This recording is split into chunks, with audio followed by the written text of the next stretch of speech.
I did not really like that part. That part was just so unnecessary. Hi guys. So today we're going to be talking about the movie titled Love Was Not Invited. So this movie talks about a young lady who had gotten out of a 5-year relationship, and then somehow she was invited by her ex to attend his wedding. So the wedding was taking place in Warri. So and she didn't want to go, but her workplace were also hired for that wedding. So she had no choice because they told her to go and cover the wedding. Seems like she worked for like a magazine or something. So she had to go and cover the wedding.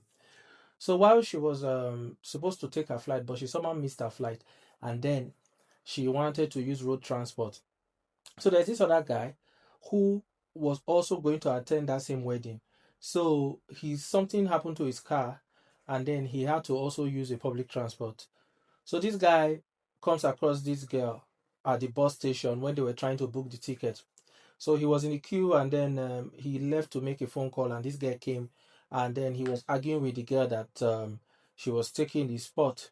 They got into an argument and all that, and after that, they somehow got into the same bus, and then some other things happened at the bus that also resulted in further arguments. After getting to the venue of the wedding, their rooms were close to each other at the hotel where the wedding was taking place.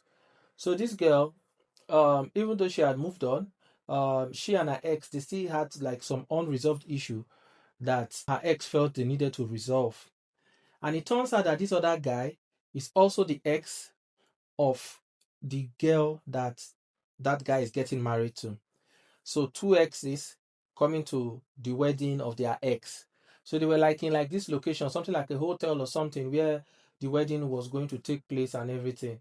So this movie is on Omoniopoli's YouTube channel. So I'm not going to tell you everything about the movie, but I'm going to point out some things about the movie. I have a lot to say, so I wrote them down. So firstly, in the movie, the girl emphasized that the reason why she and her ex broke up was because her ex loved home cooked meals, and she couldn't really cook that much like that. So that was what affected their relationship.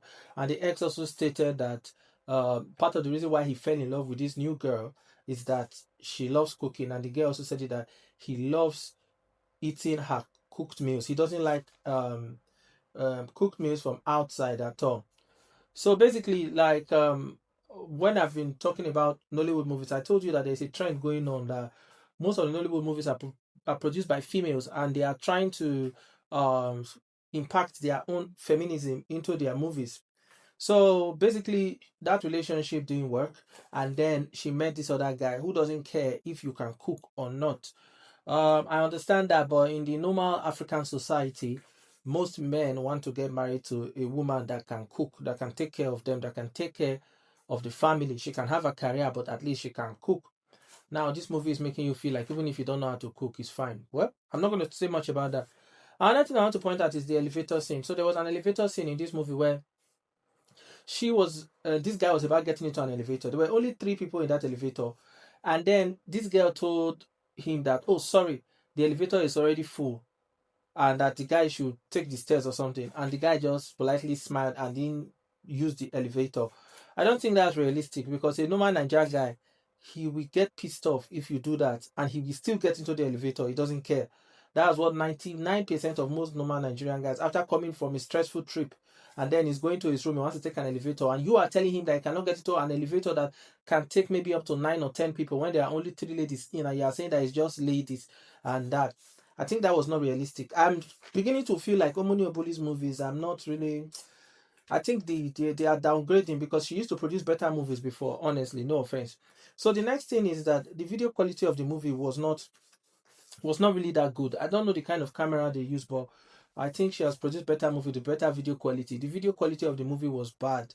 It was not up to her standard. I'm not saying it was terrible, but it was not up to the standard of the video quality I see in Omoni Oboli's movies. And then I think that they should get past this thing of always doing that. People want to gather in somewhere, then people will not fall in love because they gathered in somewhere.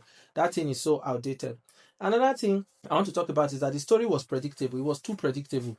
From the beginning of the movie, you already know how it was going to end.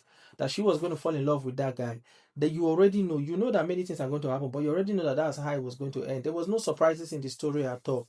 Then another thing about the movie is that there was one character that I think that she was not necessary at all.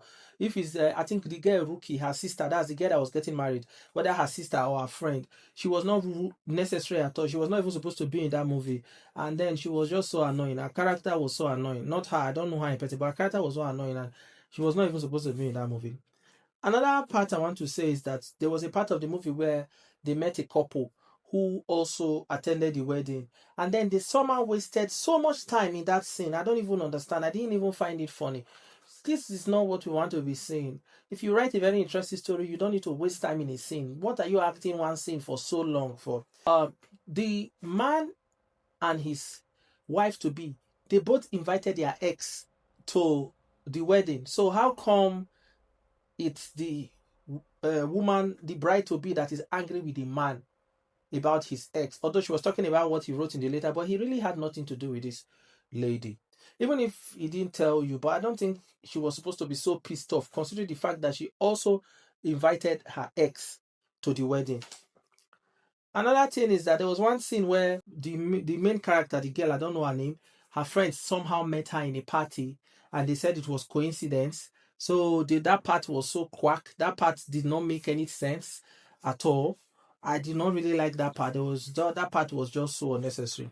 Another part I want to talk about is there was a scene where the girl poured her drink on the other guy, and his reaction, I didn't think that it was realistic, because she poured him a drink unprovoked, and then this guy was just simping, and this guy was just accepting anything that comes because he was looking for love. So what I want to round up about this whole movie is that I've noticed this trend that, if you check my previous reviews, I've noticed this trend now that they are making their movies now too feminist, trying to prove to us that women can be powerful, women can be independent. We know, we don't look down on women, we love women. Make your stories interesting and realistic. This thing is just becoming so annoying. You don't have to act every movie to show that, okay, look at that Bamba movie that I watched that day. She just saw a man and said, what do you want to buy? Is it 5 million? Put it on my tab. What's that? You don't want these things, does not make any sense. I just feel like you are projecting what you think into your movies. That means you are not writing realistic stories anymore. That's what I think. So in my rating, I will rate this movie a 1/10. I should have rated it a 0/10, but I will just rate it a 1/10. It was if not that I give reviews on movies, I don't think I would have watched that movie to the end. I won't lie, I've rated some better, but this is a 1/10, honestly. So that's my review for this movie. But if you don't believe me, you will still watch the movie. The movie is on Omoniopolis TV on YouTube. Watch that movie, and then you can come back and tell me what you think. Thank you.